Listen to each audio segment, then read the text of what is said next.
mga ka-idol, kumusta? May panibagong video naman tayo. Pag-uusapan natin ngayon ang pinakamagandang XGF na sinayangan lang ni Paolo Abilino, ang nag-iisang pinaka-sexy at pinakamagandang artista na si Janine Gutierrez.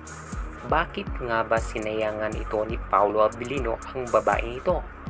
Ayon sa kabilang source na ating nakuha, itong si Paolo ay kapag may iba na itong ka-project sa pinikula at collab team ay maraming nagbabago kay Paolo.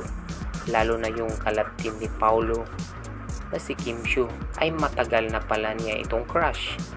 Ang tanong mga ka-idol, ito ba kaya ang dahilan bakit lumayo na si Paolo Abilino kay Janine Gutierrez? So comment lang sa baba mga Kabinidaw TV.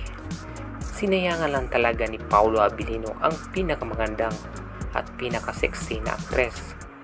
So yun lang po ang showbiz update sa Binidaw TV at salamat po.